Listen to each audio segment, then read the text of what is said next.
going on, everybody? We are back for another edition of the Double Switch podcast. Vibes are good. Vibes are good here in Philly. Phillies are good. What time to be alive, Johnny? I mean, what's up, man? How you been? I'm good. It's nice to turn on the TV every night and watch a competent baseball team. I mean, this is kind of coming out of the lockout, signing Schwarber and Castellanos and all the boys. I kind of thought this is what we should expect, and it's finally come to fruition. I can enjoy baseball again. Did we expect anything less than a team that was 9 games under 500 to go on a 9-game win streak and just effectively just blank slate? Season starts again. I mean, should we have expected anything different from this Phillies team? No. We've all watched them. It's such a Phillies thing to do. Like, I just feel like expect the unexpected now is kind of the main thing. Yeah, you never know what to expect night in, night out, and I kind of love it. No, it's fun. It's definitely entertaining television.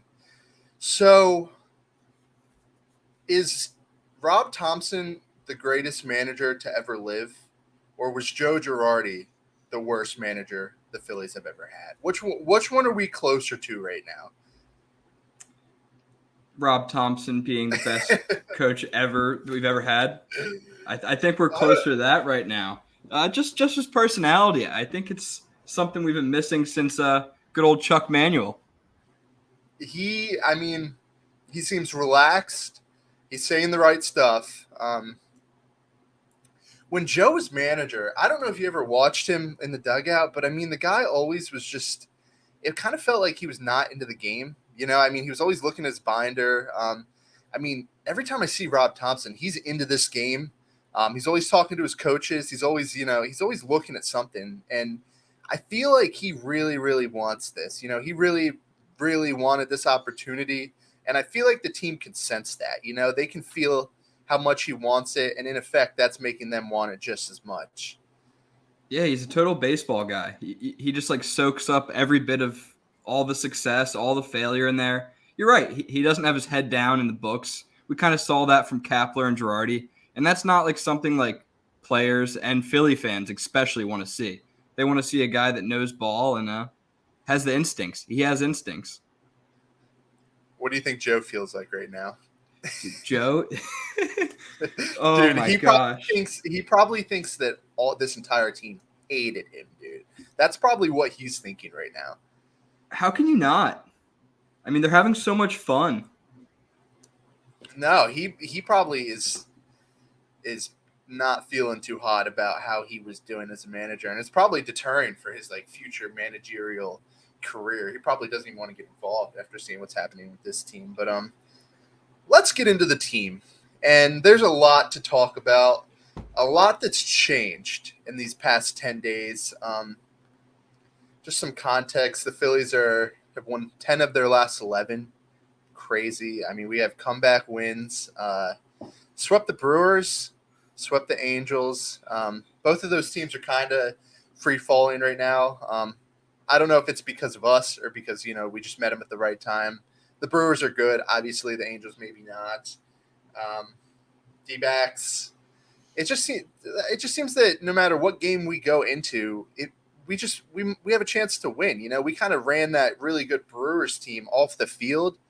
Alec Boehm, Matt Bierling, home runs off of effectively the best closer in baseball. I don't know. I don't even know what to think about all of this. I mean, we in this 10-1 string of games, we've beaten Corbin Burns, Zach Gallen, and Sandy Alcantara. I mean, yeah. I don't know if we beat Sandy Alcantara. I think we got to his bullpen, which is all we needed to do. Yeah, Sandy probably deserved that win, but I mean, this team, it's built in a way that we should be able to face any pitcher we come across. You know, these are some of the best pitchers in the game, and you don't always have to, you know, put up a crooked number, but you have to be able to compete and score runs when it's somewhat not likely. And that's what we're kind of doing right now. We're taking very competitive at-bats, especially against Corbin Burns. I mean, he was up around 80 pitches in the 4th inning. And that's a guy who's known for throwing strikes. Team was battling. Sandy Sandy's going to get 7-8 innings no matter what he does, but we were able to get him out in the middle of the seventh and get to the bullpen mid-inning, and that ended up paying off for us. Yeah, I don't know. I mean, looking forward, this lineup is going to be able to keep us in games. What part of what you've seen the past 10 days do you think is sustainable? Where should we expect some regression? Is this team going to go 120 the rest of the season, or what are you thinking right now about the future and what we've seen? Well, I would love to give credit because I know we talk a lot about how great this lineup's been during like the winning streak, and everyone's seen it and everyone's kind of admired them. But the starting pitching has been absolutely phenomenal, and the bullpen has been managed a lot better. And we have some of our like guys that before like Brogdon and Dominguez, who are 6th and 7th inning guys. You see Thomson putting them in high leverage situations and sliding Brad Hand and those guys down to the low leverage situations, and it's really paid dividends. The team looks really good from the pitching sense. Yeah, the bullpen is very interesting. I'm seeing a little survival of the fittest in the bullpen. You're starting to see that little gap widen between who Thomson trusts and who he doesn't. It's turning out to be some names that we didn't really expect. Familia's kind of turned into a low leverage pitcher. I didn't see that coming. But later in the game, yesterday we saw Brogdon and we saw Sir Anthony, and those are two names that I have really always rooted for. Brogdon's got the lethal changeup fastball combination, and Sir Anthony with his 97. I mean, that's going to play wherever you put him in the game. It's refreshing to see a manager willing to mix it up back there instead of just going with sticking to the status quo. And with Knable being hurt, that's obviously not good news, but it's going to force us to really reflect on what we have back there. And Sir Anthony, man, how do you feel about him closing and where he's at? Because he might be the biggest surprise of the team so far in terms of what we expected and meeting those expectations and, really being what we needed him to be.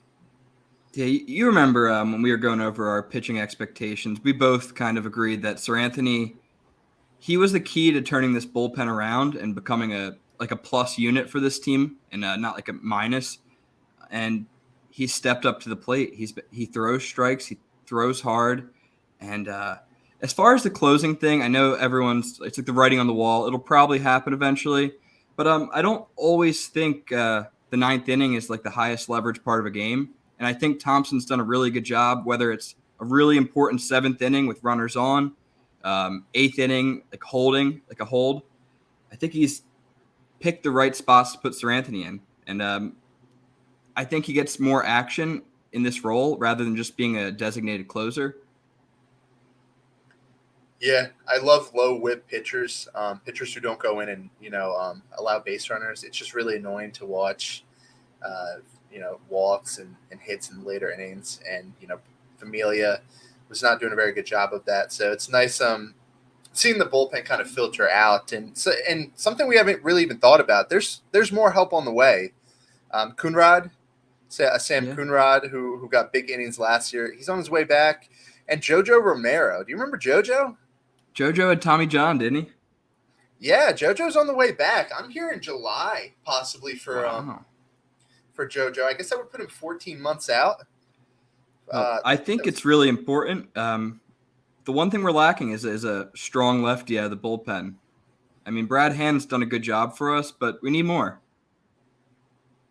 Yeah, JoJo's going to be a real weapon later in the season. And, since he's coming back mid-season, we won't really have to worry about his innings as much. We don't have to keep him for the duration of the season. So that's going to be huge. Some serious velocity, coming back. And hopefully Knable can get healthy. And, that's suddenly a strength. It's suddenly a deeper bullpen than we thought it would be. And around the trade deadline, it's really going to be interesting if Sir Anthony kind of captures this closer's job, or if someone figures it out and captures a closing job, because, that was kind of the needs a couple weeks ago that I was thinking we would go after, maybe a David Bednar type. But I mean, the arms just keep coming and they're kind of doing their job. So it's just very interesting to watch. Yeah, no, it really has. It's a deeper unit than I think a lot of us thought, and we still have guys like Mark Appel and Francisco Morales who they're taking their time with in AAA. They're letting them get right because we don't really need them right now. I mean, the guys that are in the bullpen right now are doing their jobs. Yeah, bullpen's good. Starting rotation is another one Yeah, of those interesting groups. How you feeling about the starters? They're keeping us in games. They're going deep, kind of doing their job so far, especially the top end. I agree. Zach Wheeler, as advertised, always. And then the bottom guys, Gibson, Eflin, Ranger. Ranger, everyone's a little worried about. I'm not. I think we'll turn it around. But I think the one guy, Aaron Nola, he's outperforming. Right when people want to count Aaron Nola out, he brings the good stuff. Let's have a talk about Aaron Nola because it seems to be an endless debate over what Aaron Nola is, and I feel like it's just such a divide between Aaron Nola is going to be that ace, that leader of the staff.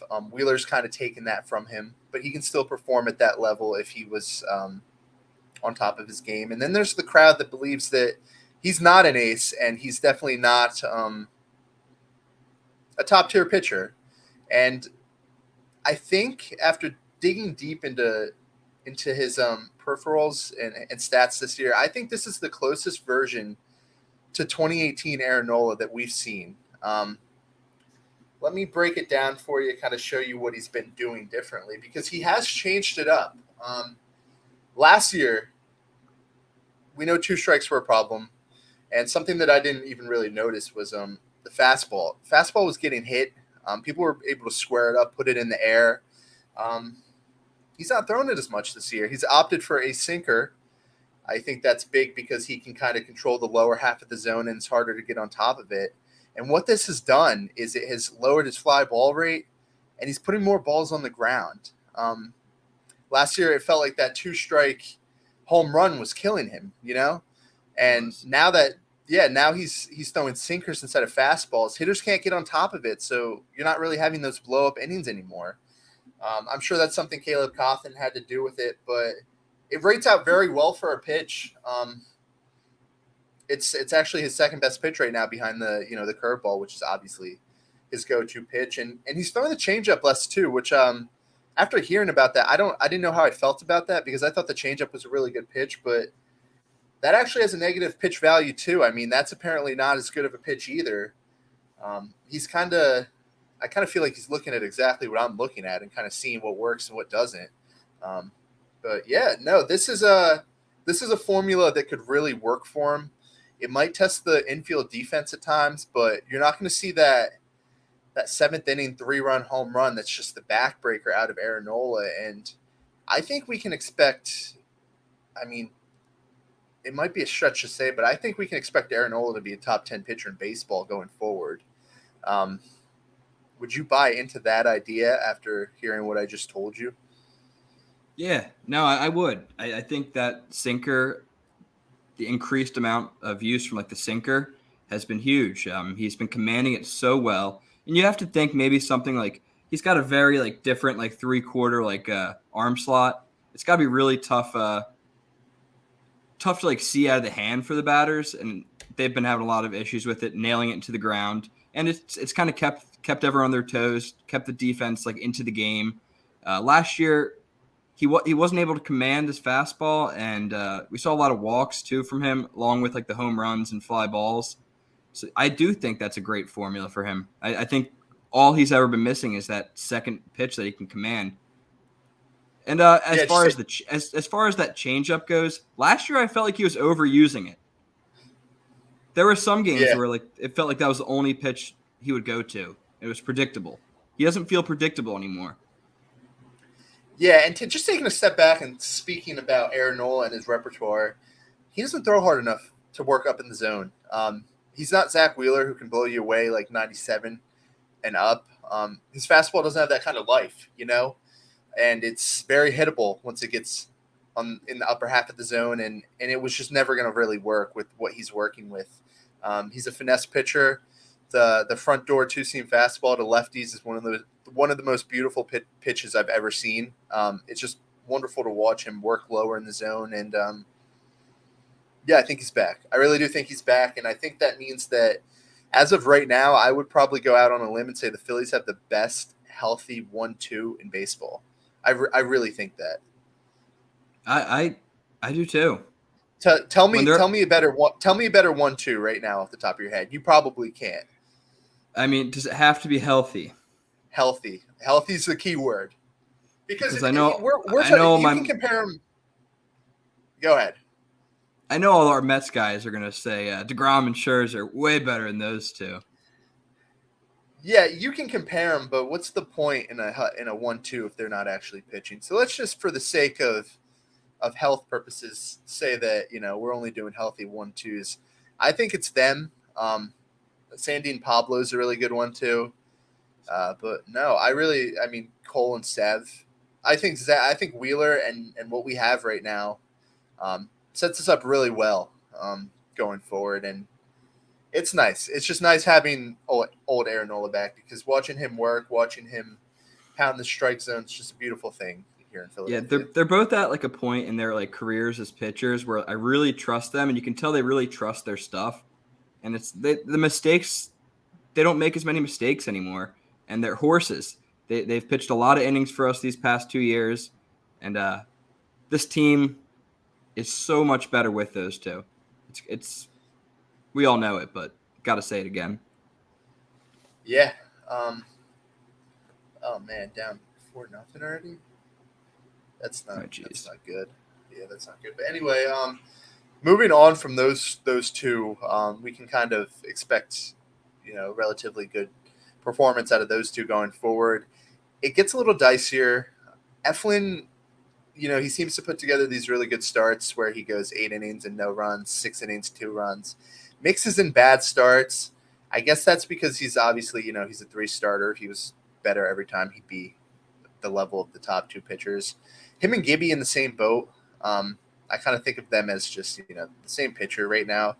Durable, give you innings, prone to the occasional blow up. Ranger, I know you're not worried about Ranger. I'm starting to get a little worried. Let's start with you, and you try to convince me why I shouldn't be worried. I'm not gonna lie, I don't have a lot of reasoning behind why. I think I know everyone's really getting worried, but I've always thought Ranger's a very composed guy, and I don't think he panics when he's playing bad baseball. And I really just think he's fastball like command away from getting back to who he was last year. He's just not getting. He's not kind of how Nola was last year. He's just not really finishing batters when he has 2 strikes, which is something we've never really seen from him. He's letting people creep back into hitters counts, and then he's getting hurt. The problem I would say with that is Aaron Nola, his underlying stats looked really good. Rangers don't. Ks are down, walks are up, home runs are up, BABIP's up, left on base is down. Everything is just not good right now. I'm worried that it's mechanical, and I think it's probably something that he's probably a tweak away from fixing. But we've seen pitchers have real big issues, finding that tweak. I've watched him pitch, and I don't really see anything. Like, I'm obviously not, I'm not an MLB pitching coach, but generally people can kind of figure it out. We're several weeks into the season now, and people will kind of have their own look at it, and you'll kind of figure it out just by observing what other people are saying. I'm not seeing much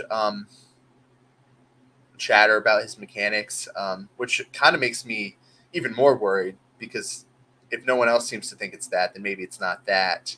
And if it's not that, then maybe we just had too high of expectations for Ranger, and maybe this is what he is. Maybe he was running a little hot last year, and he just got on a bit of a hot streak and was better than he usually, or he's capable of being. I don't know. I don't have an answer for Ranger. I got a question for you. I wish I did. Yeah. So I'm hearing a lot of stuff. Send Ranger back to the bullpen. go out and find a new starter. I mean, the mistakes were like the flaws we're seeing in Ranger. Does putting him in a bullpen make him more effective? I wouldn't think so personally. Yeah, let's not get too deep into this because we might want to save it for our trade deadline preview. But uh, indirectly, I'm not going to directly answer your question because it's a very very deep question. If we do have a bullpen that's capable of performing like we kind of do now, and we don't really have a direct improvement there. If Dave Dombrowski looks at this bullpen and says, I'm not really sure how to improve that without taking away innings from some of these, these intriguing pitchers like Bilotti or somebody. If we can't do that, we don't have positional upgrades to make. There's not a position on this field where he's going to go out and get somebody. Like the lineup set, barring a big injury. The one place that I think we could improve is that that 3 spot in the rotation behind Wheeler and Nola. And I think that right now, if you're looking at this team, that's the spot, and that's a spot where Luis Castillo or Frankie Montas or even like a Martin Perez type with the Rangers, that would be the easiest way to improve this team right now, and that would just be a direct improvement over Ranger. We'd be going from Ranger to Frankie Montas. That's probably the easiest way to improve the team, and I think it's probably the most likely right now. So in that situation, I think I would be okay with moving Ranger. I don't know. I don't know if the bullpen's going to be the answer for him because I don't know if that's going to fix anything. But I also think that if you're looking at this team right now, that's the move you should make. Does that make sense?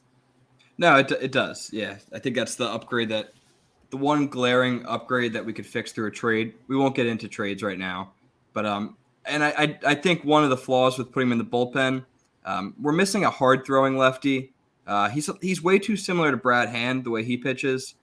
Doesn't have that loopy slider, but like he's not that. His splits against lefties aren't like incredible. Like he pitches well to both sides of the plate. We need like a lefty specialist, if anything. Yeah, that and if Rangers not pitching good in the starting rotation right now, I think that people who are telling saying that he should go to the bullpen are anticipating him being like a good bullpen piece, and that's just like not how baseball works. He's going to be the exact same pitcher in the bullpen, which at this point, like how much help could that possibly be? Above 4 ERA, I think that would be the highest ERA in the bullpen right now. It's just that's not helping anything in my opinion. Yeah, I agree. That's a starting rotation. Offense, June Schwarber.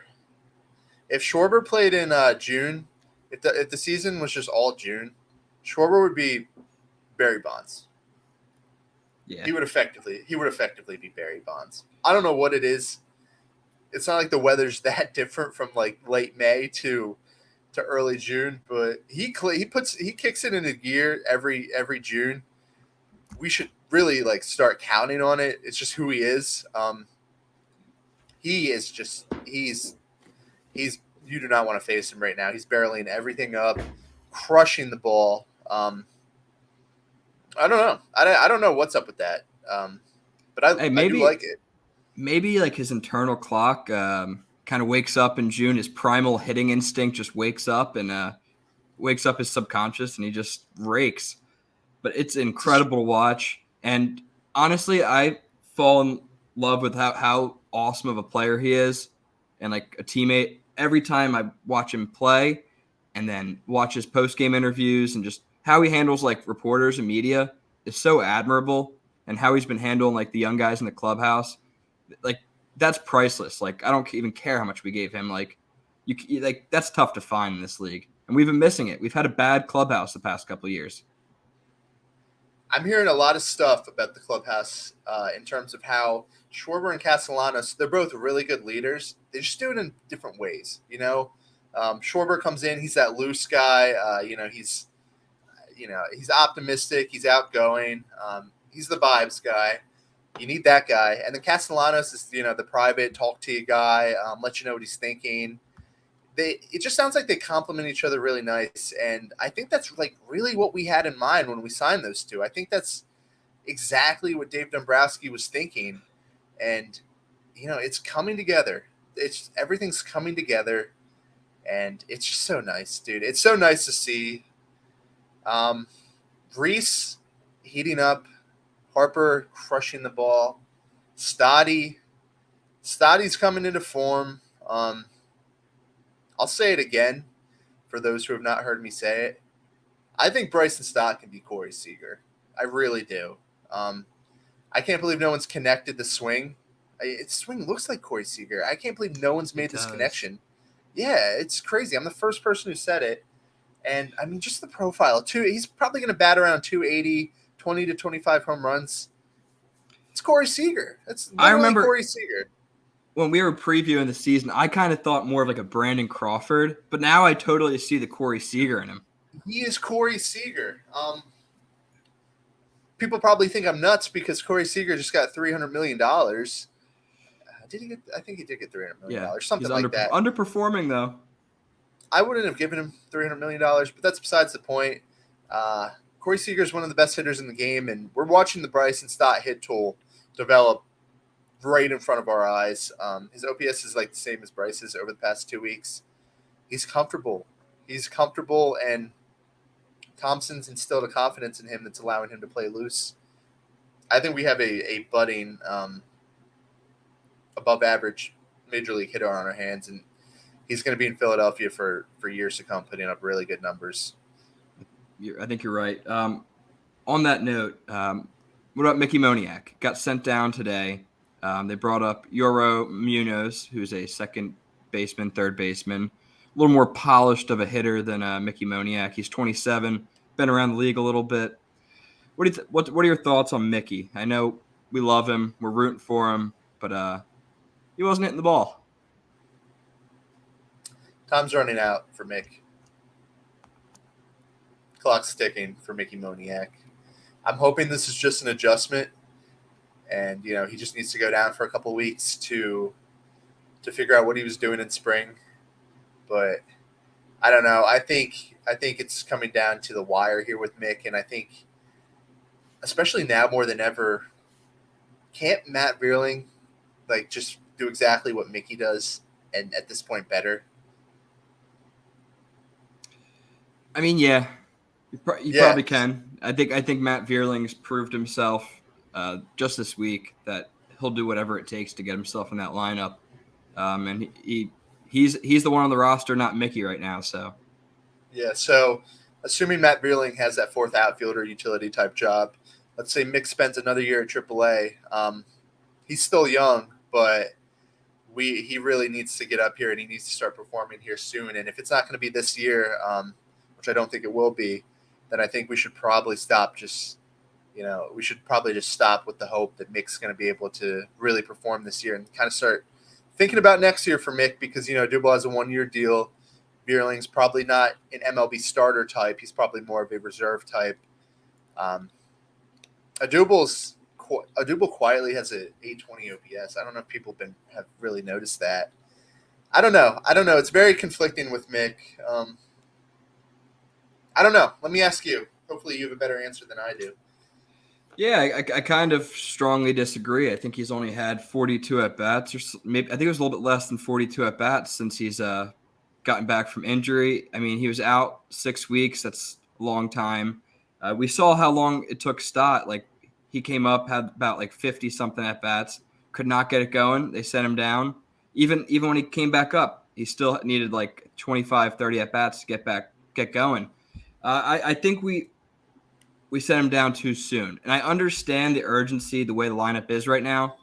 I think it makes sense for the timing. We have better hitter in Munoz that kind of fits our positional needs right now without Gene Segura. I think he fills that void better than Mick can because he's a center fielder. But I would like to see Mickey come back and get at least 75 at-bats up here before he called off on him. I think he's still a strong hitter. It's just there's a little hole in his swing when he came back from that injury. Where do you think we're going to find these at bats for him? Because Adubal continues to continues to hold the fort down there in center. Where are we going to find Mick at bats? Honestly, only if there's like an injury to Odubel or Vierling. Okay. So you're not banking on it. No. Okay, so the story continues for Mick until next year.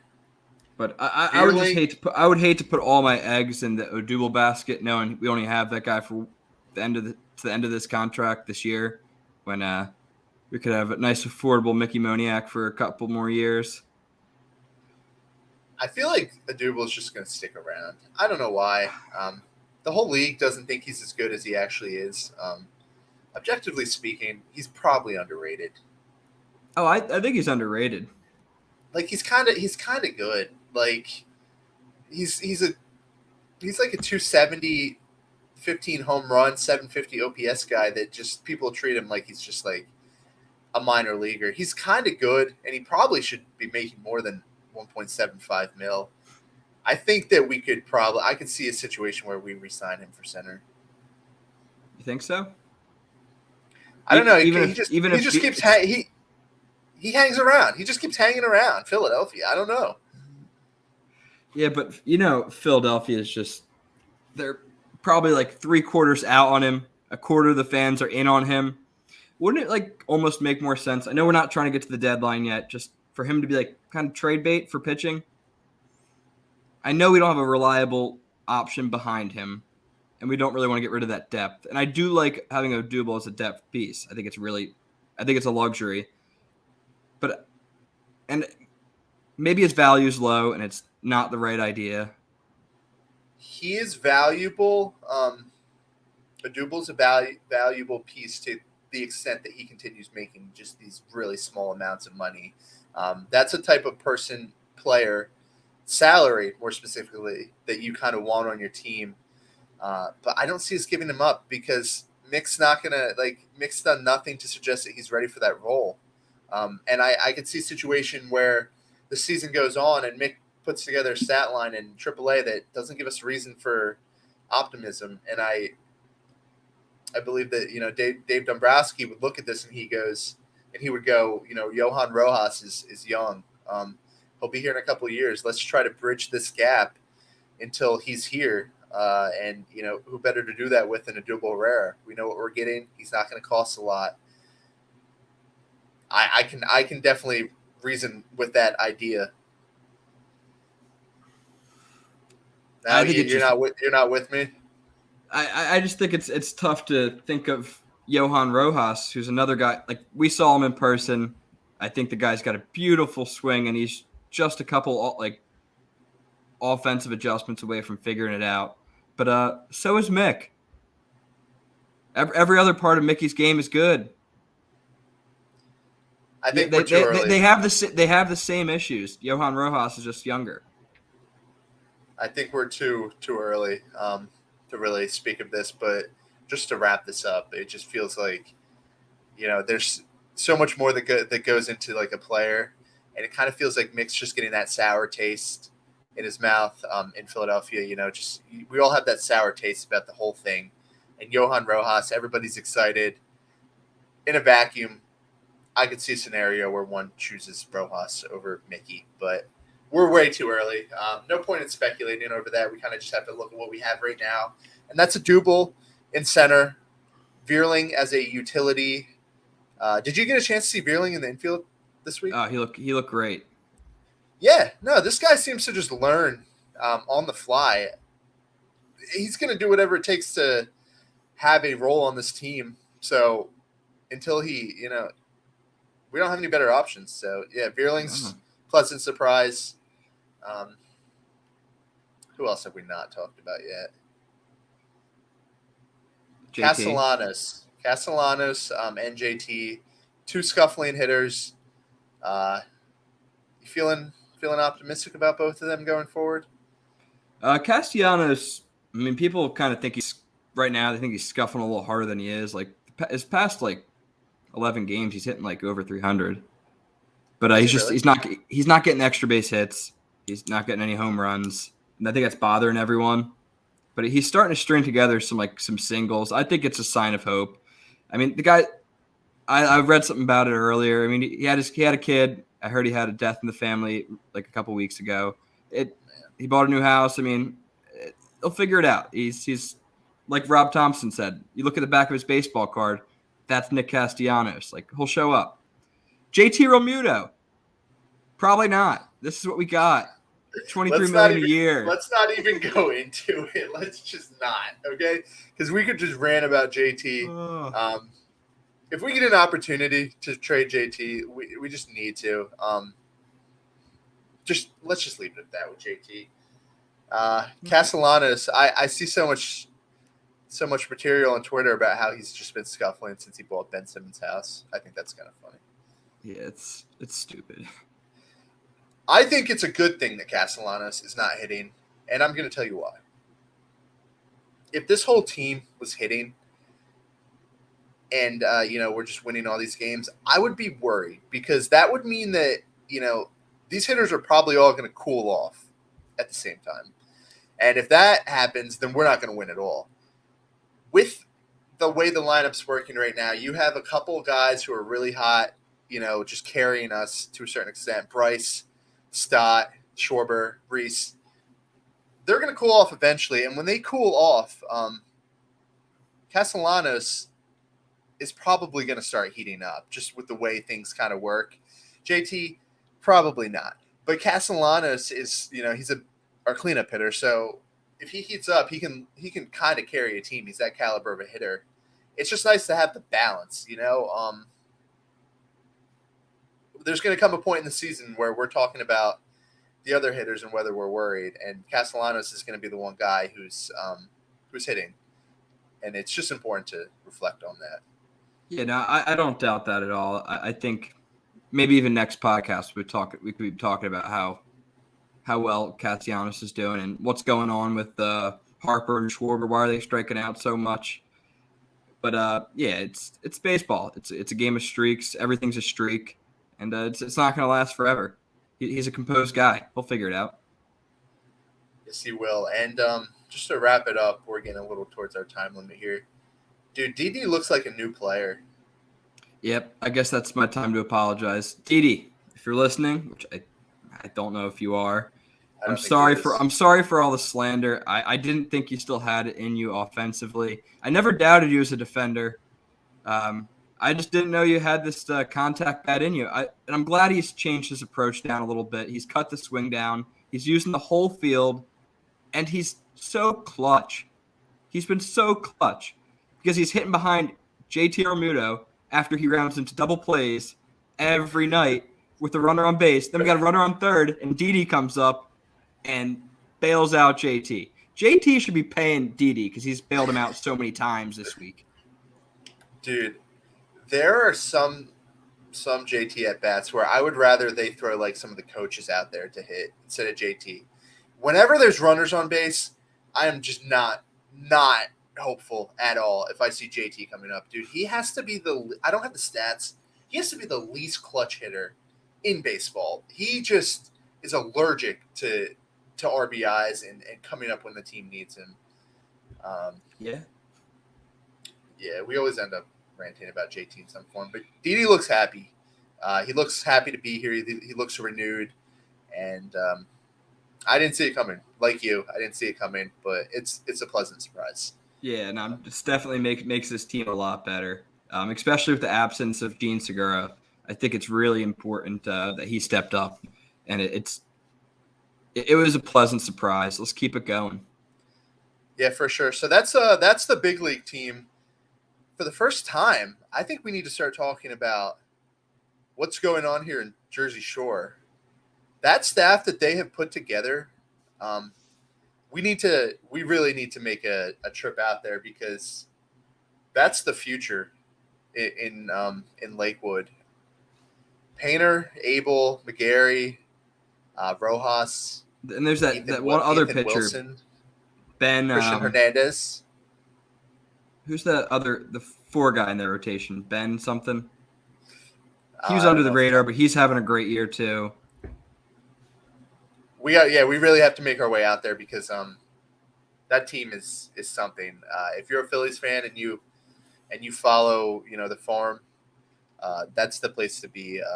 Hopefully we can make it out there in a couple of weeks. But Yeah, that's all. That's all I got. Do you have any more key points you want to cover before we wrap it up here? No, I think let's keep this good pitching going. It's been refreshing to see as a Phillies fan. It's good to see the starters attacking the zone and keeping these games moving, and hopefully we can finish off the Marlins. The vibes are good. The Phillies are good. Everything's All is good. well. All is well in the world. But thank you guys for listening. As I said last podcast, we are with Pick Swap Media Group now. Give us that follow on YouTube. Watch some of our videos. They're pretty interesting, a little more interactive. But yeah, throw us the like, throw us the follow on Spotify too. And like always, thank you guys for listening. Maybe send us to a friend too. Yeah, send us to a friend, follow us on Twitter, all kinds of good stuff that you guys can do to interact with us. But that's this episode. Thank you guys again, and we will talk to you next week.